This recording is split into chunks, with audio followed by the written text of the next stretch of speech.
मित्रांनो, provisional allotment for cap round 1 जे आहे ते ऑलरेडी लागलेली आहे आणि त्याच्यानंतर जर पाहिलं तर खूप साऱ्या विद्यार्थ्यांचं जे आहे ते ऑलरेडी त्यांना शीटची अलॉटमेंट झालेली आहे. पण काही विद्यार्थ्यांचं अलॉटमेंट झालेलंच नाहीये किंवा त्यांनी जो प्रेफरन्स दिला होता तर त्याच्यामध्ये त्यांचा नंबरच लागलेला नाही. तर काय करायचं आहे? तर लक्षात ठेवा, आजच्या व्हिडिओमध्ये तुम्हाला सांगणार आहे की ज्यांचा ज्यांचा नंबर लागलेला आहे किंवा ज्यांना शीट अलॉटमेंट झालेली आहे त्यांच्यासाठी एक प्रोसिजर मॅन्डेटरी असते. ते म्हणजे त्यांना एकतर त्यांना फ्रीज करावं लागतं किंवा त्यांना बेटरमेंट करावं लागतं. जर तुम्हाला आणखी पण फ्रीज आणि बेटरमेंटमध्ये जर कन्फ्युजन असेल तर तुम्ही आपल्या चॅनलवरती एक व्हिडिओ आहे फ्रीज वर्सेस बेटरमेंटचा, तो व्हिडिओ तुम्ही फक्त एक वेळेस बघून घ्या. तुमच्या सगळ्या ज्या गोष्टी असतील त्या क्लिअरच होतील आणि तुम्हाला फ्रीज करायचं की बेटरमेंट करायचं हा पण ऑप्शन जो असेल तो तुम्ही तो ऑप्शन इझिली सिलेक्ट करू शकाल. त्यामुळं आजच्या व्हिडिओमध्ये तुम्हाला एक स्टेप बाय स्टेप प्रोसिजर सांगणार आहे की कसं तुम्हाला शीटचं ॲक्सेप्टन्स करायचं आहे, प्रोफाईलमध्ये कुठं लॉग इन करायचं आहे, काय करायचं, सगळ्या गोष्टी तुम्हाला मी सांगणार आहे. त्यामुळं व्हिडिओ शेवटपर्यंत मिस करू नका, कारण काय होतं खूप सारे विद्यार्थी जे असतात ते मधूनच निघून जातात. लक्षात ठेवा, तुमची इथली एका सेकंदाची चूक किंवा काही सेकंदाची चूक ही तुमचं 3 वर्षाचं आयुष्य बदलून जाईल. जर तुम्हाला ती चूक करायची नसेल तर व्हिडिओमध्ये शेवटपर्यंत नक्की बघून राहा. 10 मिनिटाचा टायमिंग जाईल, बट हे 10 मिनिट तुमचे 3 वर्षासाठी जो प्रेड असेल तो प्रेड हा ठरवून जाणार आहे. त्यामुळे व्हिडिओमधले कोणतीच गोष्ट स्किप करू नका. चला मग सुरू करूया. सगळ्यात पहिल्यांदा तुम्हाला माहिती आहे की डीटीची जी वेबसाईट आहे, ऑफिशियल वेबसाईट पॉली26 जरी सर्च केलं तर त्यानंतर तुम्हाला हे पेज ओपन होणार आहे. याच्यानंतर काय करायचं आहे? याच्यानंतर जर पाहिलं तर जसं की आपण ऑलरेडी माहिती आहे तुम्हाला की ते प्रोव्हिजनल अलॉटमेंट वगैरे लागलेले आहे, याच्यामध्ये काही करायची गरज नाही. मेन जो पार्ट आहे तो म्हणजे आहे candidate log in. Candidate log in केल्यानंतर तुम्हाला तुमचा एक ॲप्लिकेशनचा जो लॉग इनचा आयडी आहे तो तुम्हाला ॲप्लिकेशन आयडी, तुमचा जो पासवर्ड असेल तो पासवर्ड आणि तुम्हाला जो आहे तो कॅप्चा जो असणार आहे तो तुम्हाला सिलेक्ट करायचा आहे आणि त्याच्यानंतर तुम्हाला जे असणार आहे ते प्रोसेस करायचं आहे. तर बघा, हा जो आहे मी आयडी टाकलाय, हा जो असणार आहे तो पासवर्ड आहे आणि त्याच्यानंतर just click on the log in. Log in केल्यानंतर तुमचं जे पेज असणार आहे ते असं काहीतरी ओपन होईल आणि या साईडचा जो लेफ्ट साईडचा जर टॅब पाहिला तर इथं तुम्हाला वेगवेगळे ऑप्शन दिसतील. त्याच्यामध्ये जर इथं जर पाहिला तर तो एक ऑप्शन दिसतोय तो म्हणजे sheet acceptance for allotted sheets. ज्यावेळेस तुम्ही याच्यावरती ओपन कराल त्यावेळेस तुम्हाला तुमचा जो फॉर्म आहे तर तो फॉर्म ॲक्च्युली ओपन होईल. म्हणजे तुम्ही जी शीट अलॉट झाली आहे किंवा बाकीचे जे ब्रांच आहे त्या सगळ्या गोष्टी तुम्हाला इथे दिसतील. जसं की तुम्ही पाहू शकता या ठिकाणी की एक आहे की त्याला जी शीट अलॉट झालेली आहे किंवा जे इन्स्टिट्यूट आहे ते इन्स्टिट्यूट हे आहे, त्याची ब्रांच इथे आलेली आहे. त्याच्यानंतर जो कॉलेज कोड आहे तो कॉलेज कोड आहे, नॉट अ कॉलेज कोड, तो जो या ब्रांचचा जो चॉईस कोड आहे तो चॉईस कोड आहे. त्याच्यानंतर जर या ठिकाणी शीट पाहिलात तर कोणत्या टाईपची आहे, इट मीन्स दॅट हा जर पाहिला तर नॉन टेक्निकल जनरल ओबीसी मध्ये होम डिस्ट्रिक्टचा आहे. त्याच्यानंतर त्याला जो प्रेफरन्स अलॉट झालेला आहे तो म्हणजे सेकंड प्रेफरन्स हा या ठिकाणी अलॉट झालेला आपल्याला असं दिसतंय. हे सुरुवातीला तुम्हाला ह्या गोष्टी सगळ्या चेक करायचे. जे तुमच्या कॅपच्या अलॉटमेंटमध्ये जे कोणत्या शीटच्या अलॉटमेंटमध्ये आलेलं आहे तेच ह्या डिटेल्स आहेत का हे सुरुवातीला आपल्याला चेक करायचे. ते जर चेक केलात तर त्यानंतरचा जो दुसरा पार्ट आहे तो पार्ट महत्त्वाचा आहे. जसं तुम्ही इथं पाहू शकता की या ठिकाणी तुम्हाला वेगवेगळे पॅरामीटर्स दिलेले आहेत किंवा या ठिकाणी तुम्हाला वेगवेगळे पॅरामीटर्स आहेत, ते पॅरामीटर सगळे तुम्हाला चेक करायचे वन बाय वन आणि त्याच्यानुसार तुम्हाला इथं ऑप्शन सिलेक्ट करायचा की तो करेक्ट आहे की नॉट करेक्ट आहे. जसं की सुरुवातीला तुम्हाला कॅन्डिडेटचा टाईप दिलेला आहे, तो तुमचा करेक्ट असेल तर करेक्ट वरती करा, जर इनकरेक्ट असेल तर इनकरेक्ट वरती करा. पण इनकरेक्ट वरती केल्यानंतर शक्यतो तुम्हाला ते प्रोसेस नाही होत किंवा जरी होत असेल तर तुम्हाला ते काहीतरी एरर येईल. त्यामुळे तुम्ही आतापर्यंत फॉर्म भरलेला आहे, याच्या अगोदर रजिस्ट्रेशन केलंय, त्याच्यानंतर मेरिट लिस्टमध्ये पण हे सगळे तुम्ही करेक्शन्स काढलेले आहात. त्यामुळे शक्यतो या ठिकाणी टू बी करेक्टेड हा ऑप्शन शक्यतो येणार नाही, सगळ्यांचे ऑप्शन्स हे करेक्ट असतील.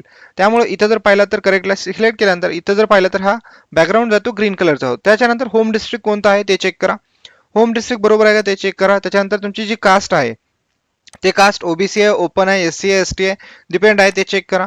10वीचे जे मॅथ्सचे मार्क असतील ते चेक करा. त्याच्यानंतर जर पाहिलात तर सायन्सचे मार्क्स, त्याच्यानंतर इंग्लिश, तुमचं जे 10वीचे मार्क्स आहेत ते 10वीचे मार्क्स टोटल जे आलेलं आहे पर्सेंटेज ते पर्सेंटेज चेक करा. त्याच्यानंतर जर 12वी असेल तर 12वीचं जर असेल ते असेल तर तिथं चेक करा, नसेल तर तो टॅब येणार नाही किंवा बाकीच्या गोष्टी येतील त्या ठिकाणी. त्यानंतर तुमचं जेंडर असेल ते, जर TFWS आहे किंवा नाही हे पॅरामीटर ते चेक करा. लक्षात ठेवा, यातला एकही पॅरामीटर जो असणार आहे ना तो पॅरामीटर तुमचा चूक असलेला नाही पाहिजे. इट मीन्स दॅट जो तुम्ही इथे सिलेक्ट करताय ते सगळं बरोबरच असलं पाहिजे. कारण हे तुम्ही आता पहिल्यांदा करत नाही, तुम्ही रजिस्ट्रेशन केले, रजिस्ट्रेशनच्या नंतर तुम्ही प्रोव्हिजनल लिस्ट लावली, त्याच्यानंतर फायनल मेरिट्स लावले. इट मीन्स दॅट ही सगळी इन्फॉर्मेशन तुम्ही आतापर्यंत 3 वेळेस चेक केली. त्यानंतर जर पाहिला तर हे आहे तुमचं बेसिक जे आहे ते सगळ्या गोष्टी तुम्ही चेक केल्या. त्याच्यानंतरचा जो डॉक्युमेंट्स असतील ते डॉक्युमेंट व्हेरीफाय करणं खूप महत्त्वाचं. जोपर्यंत तुम्ही ही सगळी प्रोसेस नाही करणार तोपर्यंत तुम्ही सेव्ह आणि प्रोसीडचा ऑप्शन नाही तुम्हाला क्लिक होणार. जरी होत असेल तर तुम्हाला तो एरर दाखवेल. सगळ्यात पहिल्यांदा जर पाहिला तर list of the document to be verified by the candidate.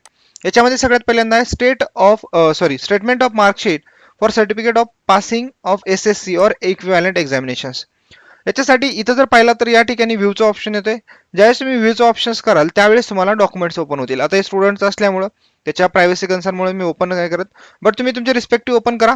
तुम्ही ओपन केल्याबरोबर तुम्हाला ते दिसतील की तिथे हवीचं काय आहे एक्झॅक्टली पर्सेंटेज किंवा इथले जे मार्क्स आहेत, इथे वरती जे आलेले मार्क्स आहेत ते सगळे मार्क्स तुम्हाला त्या ठिकाणी दिसेल. सो सुरुवातीला तुम्ही ते चेक करा आणि जर चेक केल्यानंतर ते बरोबर असेल तर तुम्ही व्हेरीफाईड वरती करा.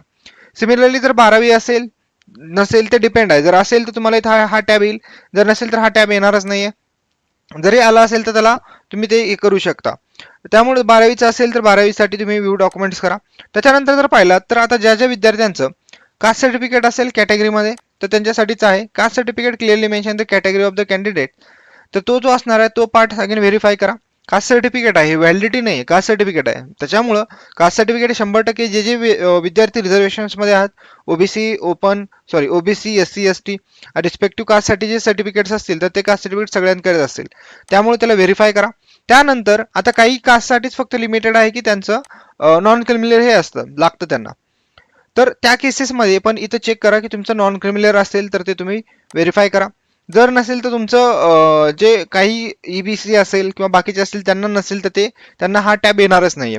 आणि जरी येत असेल तर मला कमेंटमध्ये करा की सर आमचं हे कास्ट आहे किंवा ओपनमध्ये आहे तरी पण आम्हाला हे येते, तर तुम्ही ते करू शकता. त्यानंतर इन्कम सर्टिफिकेट जे असणार आहे ते इन्कम सर्टिफिकेट हे सगळे जे डॉक्युमेंट्स आहेत ना, हे डॉक्युमेंट तुम्हाला सगळे इथं बघायला भेटतील. तुम्ही जे अपलोड केलेले आहेत ते डॉक्युमेंट सगळे तुम्ही अगोदर व्हेरीफाय करा. जर ते व्हेरीफाय असतील, ओके असतील तरच या ठिकाणी क्लिकचा ऑप्शन्स करा.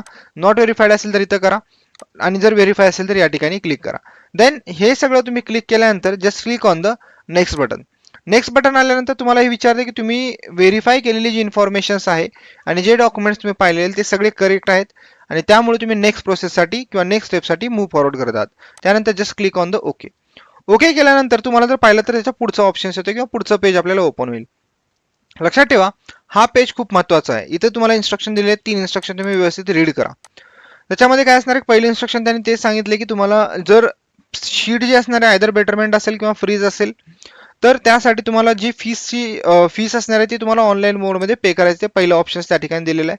त्यानंतर तुम्हाला ते सांगितले की लास्ट डेट जे आहे ते तुम्हाला शीट ॲक्सेप्टन्सच्या आणि इन्स्टिट्यूटला रिपोर्ट करण्याच्या जे डेट्स असतील ते तुम्ही व्यवस्थित चेक करा. आणखी एकदा ज्या तुम्हाला अलॉटमेंट झालेल्या डिटेल्स आहेत त्या सगळ्या तुम्ही व्यवस्थित एकदा चेक करा की बरोबर आहेत का. त्यानंतर आता या ठिकाणी हा महत्त्वाचा पार्ट आहे. इथं जर पाहिला तर या ठिकाणी काय दिसतं तुम्हाला शीट ॲक्सेप्टन्स कन्फर्मेशन डिटेल्स. सध्या आपण काहीच ॲक्सेप्ट नाही केलेलं त्यामुळं या ठिकाणी आपल्याला तो जो दिसतोय तो दिसतोय नॉट कन्फर्म्ड. ज्यावेळेस तुम्ही ते कन्फर्म कराल त्यावेळेस तुम्हाला ऑप्शन्स येतील. आता या ठिकाणी एक गोष्ट आहे की जे तुम्हाला स्पेसिफिकली सांगू इच्छितो. ज्या विद्यार्थ्यांचा हा प्रेफरन्स नंबर 1 दिलेला असेल त्यांना जो असणार आहे ना तो ऑटो फ्रीज झालेला असणार आहे. त्यांना हा बेटरमेंटचा ऑप्शन सिलेक्ट नाही करता येणार. त्यांचा ऑटोमॅटिकली हा फ्रीजवरती सिलेक्ट झालेला असणार आहे आणि तेच असणार आहे. त्यामुळं ज्यांचं प्रेफरन्स 1 आहे त्याला तर ते फक्त ऑटो फ्रीज असेल त्याला फीज जी असेल ती पे करायची आणि इन्स्टिट्यूटला रिपोर्ट करून त्यांचं ॲडमिशन कन्फर्म करायचं. आता याचा जो प्रेफरन्स नंबर 2 आहे त्याच्यामुळे याच्याकडे 2 ऑप्शन्स आहेत. एकतर याला जो प्रेफरन्स लागलेला आहे तो त्याला फ्रीज करू शकतो किंवा आपण त्याला बेटरमेंट करू शकतो. बट या स्टुडंटचा असं आहे की त्याला बेटरमेंट पाहिजे. आता बेटरमेंटमध्ये काय आहे तर त्याच्यामध्ये त्यांनी रूल्स दिलेले आहेत. इथं तुम्ही एक वेळेस ते व्यवस्थित वाचून घ्या कारण या रूल्स खूप महत्त्वाचे आहेत. आणि या रूल्समध्ये तेच सांगितलेलं आहे की तुम्ही जे जर बेटरमेंट क्लिक करताय याचा मिनिंग असा असणार आहे की तुम्हाला जे करंट शीट लागलेली आहे ते तुम्ही होल्ड करताय, बट याच्यापेक्षा बेटर राऊंड किंवा बेटर ऑप्शनसाठी तुम्ही पुढे जाणार आहात हे त्या ठिकाणी करताय. आणि फ्रीजमध्ये ते सांगितले की तुम्हाला जर तुम्ही एक वेळेस फ्रीज ऑप्शन सिलेक्ट केला असेल तर तुम्हाला याच्या पुढच्या प्रोसेसमध्ये राहता येणार नाही. राईट, तर हे या ठिकाणी दिलेलं आहे. सो या स्टुडंटचं आहे की त्याला बेटरमेंट करायचं आहे. बेटरमेंट म्हणजे नॉन फ्रीज असणार आहे. तर त्याला केल्यानंतर just click on the OTP. Get OTP. OTP नंतर तुम्हाला OTP येईल मोबाईलवरती. तुमचा जो रजिस्टर्ड मोबाईल नंबर आहे त्या नंबर आल्यानंतर तुम्ही just put down that OTP टाकल्यानंतर जस्ट प्रोसीड केल्यानंतर तुम्हाला आणखी एक वेळेस विचारतं की तुम्ही जे सिलेक्ट केलेले ऑप्शन्स आहेत त्याच ऑप्शनला तुम्ही प्रोसेस करू इच्छिता की तुम्हाला काही चेंज करायचं असेल. जर चेंज करायचं असेल तर क्लिक ऑन द कॅन्सल आणि तुम्ही या ठिकाणी चेंज करू शकता. बट जर तुम्हाला तोच ऑप्शन ठेवायचा असेल तर just click on the yes, तर तुम्ही त्याला प्रोसीड करा आणि ओके करा. ओके केल्यानंतर तुम्हाला जो पुढचा टॅब येणार आहे तो असणार आहे हा टॅब असेल ज्याच्यामध्ये तुम्हाला फीस जी असणार आहे ते तुम्हाला फीस पे करायची आहे. Just click on the pay now. Pay now वरती गेल्यानंतर तुम्हाला पेमेंटचा ऑप्शन येईल. पेमेंट झाल्यानंतर तुम्हाला असा एक टॅब येईल. आतापर्यंत तुम्ही एक ऑब्झर्व केला असेल तर आतापर्यंत फक्त तुम्हाला या साईडला फक्त तुम्हाला शीट ऍक्सेप्टन्स फॉर अलॉटेड शीटचा ऑप्शन येत होता. बट आता काय झालेलं आहे की print the seat acceptance status. It means that तुम्ही जे आहे आतापर्यंत फीस पे केल्यानंतर तुम्ही जे आहे तर ती शीट ऍक्सेप्ट केलेली आहे. आयदर तुम्ही फ्रीज केलेलं असेल, आयदर तुम्ही नॉन फ्रीज केलेलं असणार आहे. इट मीन्स दॅट बेटरमेंट केलेलं असणार आहे. ज्यावेळेस तुम्ही याच्यावरती क्लिक कराल त्यावेळेस तुम्हाला तुमची जी रिसीट असणार आहे ती रिसीट येणार आहे. रिसीटमध्ये जर पाहिलं तर तुम्ही डिटेल चेक करू शकता. आता याच्यामध्ये जर पाहिला तर जो स्टेटसचा ऑप्शन होता या ठिकाणी चेक करा, हा आहे नॉन फ्रीज. आणि स्टेटस जर पाहिला तर या ठिकाणी शीट ऍक्सेप्टन्स कन्फर्मेशन डिटेल जर पाहिला तर आहे कन्फर्म्ड आहे. तुम्ही व्हिडिओच्या पाठीमागे जाऊन बघा, त्या ठिकाणी आपलं जर पाहिलं तर त्या ठिकाणी होता आपला नॉट कन्फर्म्ड. बट आता काय झालेलं आहे, कन्फर्म झालेला आहे. आणि जो ऑप्शन सिलेक्ट केलेला होता तो होता नॉन फ्रीज, त्यामुळे या ठिकाणी तो सिलेक्शन झाले नॉन फ्रीज झालेला आहे. बाकी सगळ्या इन्स्टिट्यूटच्या डिटेल्स आहेत. आता याच्यानंतर विद्यार्थ्यांना येतं की हे प्रोसेस झाल्यानंतर पुढे काय करायचं आहे किंवा काय करणार आहेत, राईट. तर आतापर्यंतची जर प्रोसेसमध्ये कुणाला काही डाऊट असेल तर मला कमेंटमध्ये डेफिनेटली विचारा. सोबतच आपला टेलिग्रामचा ग्रुप आहे, त्या टेलिग्रामच्या ग्रुपला जॉईन करा, त्याच्यावरती तुमच्या क्वेरीज टाका, त्याच्यावरती डेफिनेटली आम्ही तुमचा आन्सर देऊ. यस, हे चेक केल्यानंतर तुम्हाला हा जी प्रिंट आहे प्रिंट काढायची आहे. जे कोणती रिसीट आहे ते रिसीटला प्रिंट काढा आणि तुम्ही त्याला सेव्ह करा किंवा प्रिंट काढून तुमच्याकडे ठेवू शकता. आता प्रिंट झाल्यानंतर ज्या ज्या विद्यार्थ्यांनी फ्रीज केलेलं आहे त्यांच्यासाठी पुढे प्रोसेस काय आहे किंवा ज्या ज्या विद्यार्थ्यांनी नॉन फ्रीज केलेलं आहे त्यांच्यासाठी काय प्रोसेस असेल ते मी तुम्हाला एक्सप्लेन करणार आहे. त्यामुळे व्हिडिओ इथंच संपलेला नाही, व्हिडिओ इथं स्किप करू नका. याच्या पुढचा जो पार्ट आहे ना तो सगळ्यात महत्त्वाचा पार्ट आहे. जर तुम्ही फ्रीज आणि नॉन फ्रीज करून ऑनलाईन करून ठेवलाय आणि तुम्ही जर इन्स्टिट्यूटला रिपोर्ट नाही केलं तर तुमचं ऍडमिशन कॅन्सल आहे. सिंपल लॉजिक, जरी पैसे भरले असतील तरी. त्यामुळे ही प्रोसेस कंटिन्यू प्रोसेस आहे. त्यामुळे हा व्हिडिओ मोठा होतोय, शेवटपर्यंत बघा, त्यानंतरच तुमचं क्लिअर होऊन जाईल. आणि स्पेशली ज्या ज्या विद्यार्थी फ्रीज करणार आहेत त्यांनी तर हा व्हिडिओ आत्ताच बघितला पाहिजे, ते स्किप नाही केलं पाहिजे, राईट. तर चला आपण वापस येऊया की ज्यांनी विद्यार्थ्यांनी फ्रीज केले त्यांना काय करायचंय. आता ज्या ज्या विद्यार्थ्यांनी फ्रीज केलेलं आहे त्या विद्यार्थ्यांनी काय करायचंय बघा. त्यांनी वापस तुम्ही येऊन तुमच्यासाठी मी लॉग आउट केले आणि आता स्पेशली तुम्हाला दाखवतो की तुम्हाला पुढची इन्स्ट्रक्शन्स काय आहेत जर तुम्ही फ्रीज केलं असेल. ज्यांनी नॉन फ्रीज केले किंवा जे बेटरमेंट केले त्यांच्यासाठी मी सांगणार आहे काय करायचं ते. बट ज्यांनी ज्यांनी फ्रीज केले त्यांच्यासाठी इन्स्ट्रक्शन ड्युटीने जे आहेत ना ते क्लिअरली इन्स्ट्रक्शन दिले आहेत. इन्स्ट्रक्शन्स काय सांगते बघा या ठिकाणी. येस, तर इन्स्ट्रक्शन असं सांगते की तुम्हाला ज्यांनी ज्यांनी ऑप्शन्स जे आहेत ते इथं बघा. Accepting the offered sheets bye the candidate through his log in 16 तारखेला करायचे, म्हणजे हे तुम्ही आता केलेलं आहे.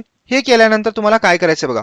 Reporting to the allotted institute and the confirmation of admissions by submitting the required documents and payment of fee after the CAP round 1.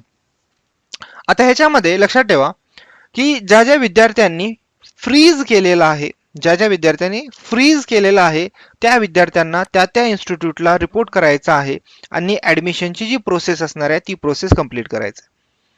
आता तुमच्यामधल्यापैकी questions खूप जण आले की सर आम्ही फक्त फ्रीज केलं आणि जर इन्स्टिट्यूटला नाही गेला आणि आम्ही रिपोर्ट नाही केला तर काय होईल. लक्षात ठेवा तुमचं ते ऍडमिशन्स कॅन्सल होईल, तुम्ही त्या राऊंडमधून बाहेर पडाल. सिंपल आहे. तुम्हाला जर त्या प्रोसेसमध्ये राहायचं असेल तर तुम्हाला त्या इन्स्टिट्यूटला रिपोर्ट करावंच लागेल. जर फ्रीज असेल तर त्या इन्स्टिट्यूटला तुम्हाला रिपोर्ट करावं लागेल आणि तुम्हाला ते ऍडमिशन्स कन्फर्म करावं लागेल. आता प्रश्न आहे की जे जे विद्यार्थ्यांनी बेटरमेंट केलेलं आहे त्यांच्यासाठी काय करायचं. लक्षात ठेवा ज्या ज्या विद्यार्थ्यांनी बेटरमेंट केलेलं आहे त्यांना असं कुठल्याही इन्स्टिट्यूटला जाऊन रिपोर्ट करायची गरज नाही. तुम्ही फक्त आणि फक्त फीस पे केलेली आहे आणि बेटरमेंटचं ऑप्शन सिलेक्ट केलेलं आहे. त्यामुळं तुम्हाला जे असणार आहे ना तुम्हाला फक्त वेट करायचं पुढचा प्रोसेसचा. त्याच्या पलीकडे काही करायचं नाही. ज्यावेळेस तुमचा कॅप राऊंड 2 सुरू होईल, जो काही आपला 19 तारखेला सुरू होणार आहे, त्यावेळेस तुम्हाला सगळ्या गोष्टी मी पुढे एक्सप्लेन करेनच. त्यामुळे चॅनलला तुम्ही सबस्क्राईब करायचं विसरू नका. आपला व्हिडिओ आवडला असेल तर आपल्या जास्तीत जास्त मित्रांसोबत आपला शेअर करा. आपला जो टेलिग्राम ग्रुप आहे त्यासोबत आता जॉईन करा, जेणेकरून तुम्हाला टाइम टू टाइम अपडेट भेटत राहतील. तर हे सगळं आहे. जर याच्यामध्ये कुणाला काही डाऊट्स असतील, कुणाला काही क्वेश्चन्स असतील तर कमेंटमध्ये डेफिनेटली टाका. आणि सोबतच जर आणखी काही एक्स्ट्रा डाऊट असतील की समजत नसेल की काय करायचं आहे किंवा क्वेश्चन्स असतील तर ते आपल्या टेलिग्राम ग्रुपवरती विचारा. डेफिनेटली मी त्याचं आन्सर तुम्हाला इमिडिएटली देण्याचा प्रयत्न करेन. तर याच्या पुढच्या व्हिडिओमध्ये आपण हे डिस्कस करणार आहोत की जे प्रोव्हिजनल वॅकन्सी शीट्स आहेत फॉर कॅप राऊंड 2 त्याचं डिस्कशन करणार आहोत. त्यामुळे चॅनलला आता सबस्क्राईब करा. जे जे विद्यार्थी बेटरमेंटसाठी आहेत त्यांनी तर आत्ताच सबस्क्राईब केलं पाहिजे. चला भेटूया पुढच्या व्हिडिओमध्ये. धन्यवाद.